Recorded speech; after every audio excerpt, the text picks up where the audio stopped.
Welcome everyone to Time for BL, a podcast that reviews boys love fiction from different mediums such as TV shows, comic books, movies, and maybe even some audio plays. Today's review will focus on the webcomic Castle Swimmer by Wendy Leanne Martin, which is also her Instagram. I follow her for insights on the creation of her comic and the lovely sketches she posts of the characters. Now, Castle Swimmer is available on Webtoons.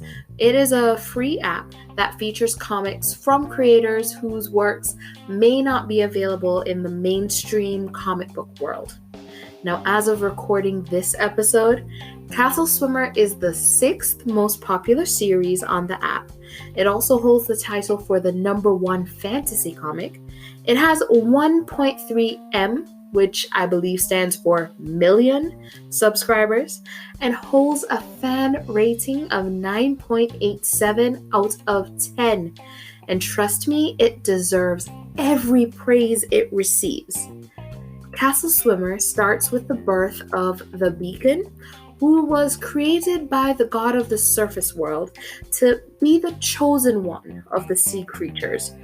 All the societies of the sea seem to have him intertwined in their faiths, and he mostly just goes around unwillingly solving everybody's problems.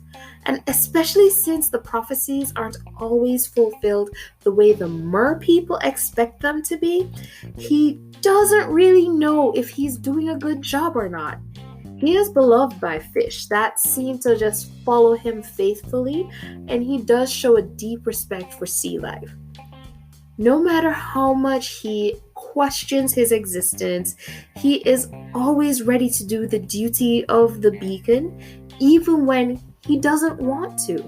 So he gets dragged around from village to village to village, solving the problems of the world and wondering what it would be like to just have free will, something that many other creatures take for granted.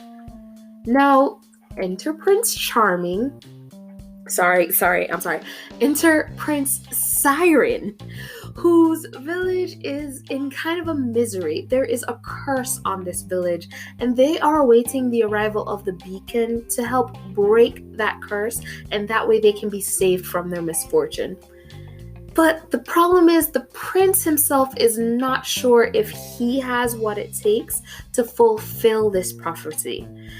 So, especially once he meets the beacon and they start to get to know each other, he has to really decide what is going to be his next step.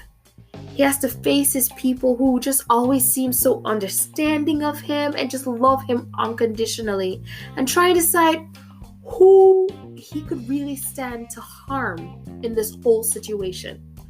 Now, he does sort of realize that no matter what choice he makes, he doesn't seem to disappoint the villagers themselves, because they kind of consider the beacon of hope for them to be the prince. It's in the way they look at him, in the way they talk to him. Everyone is just proud of him, and he feels like he hasn't done anything to earn that pride, to earn that respect. He just sits in his castle and he's a prince, and he's going to fulfill some prophecy someday. And he kind of has to understand what his true place in this world is. Now, this beautiful comic takes you into the story with this amazing art style and wonderful storytelling. You can even have pages and pages of no writing, just these beautiful pictures, and it draws you in. For example, the birth of the beacon, you're just seeing these pictures going down of different stages until you see this beautiful little merlad who is being told, hey, you're the chosen one. Ha ha ha. Now, Kappa, that's the beacon. he shines brightly throughout the comic, and you'll understand what I mean when you see it. And what's awesome about him shining the way he does, you can really truly see how special he is.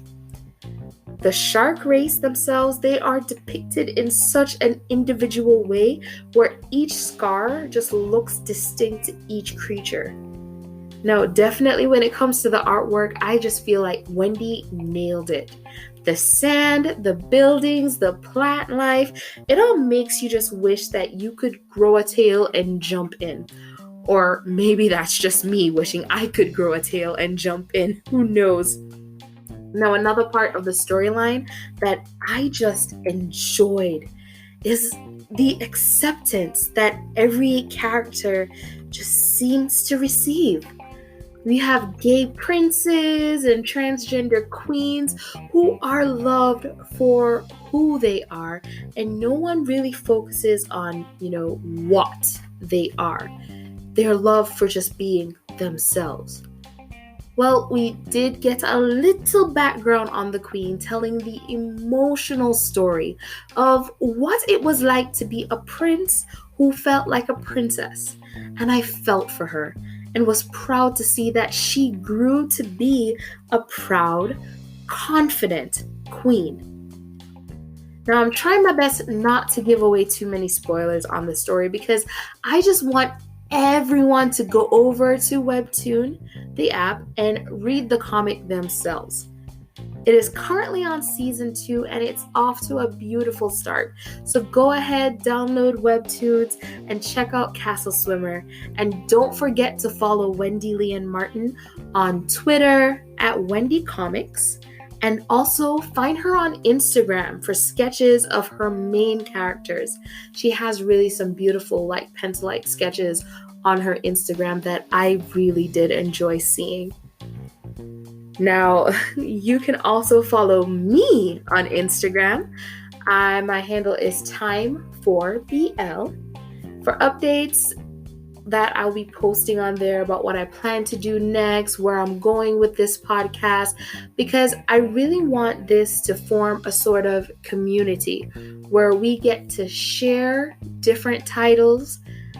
We can introduce each other. You can let me know what you'd like me to review, and I will definitely see if it's something I've seen before, something I haven't seen, and I will give you honest reviews. If it's something you want to check out, but you're not sure, just go ahead and ask me, because I promise you, I've probably seen it more than once, or read it, or, listened to it. Who knows? So don't forget to follow me on Instagram at Time4BL. I hope you enjoy this podcast. It is available on Spotify and Anchor. Now, if you have another place that you like to listen to your podcast through, let me know. I can see if that's a good site for me as well to go through to make it available to more people, because I'm sure there's a lot of BL fans that just like being able to form a community that shows so many different styles, so many different mediums.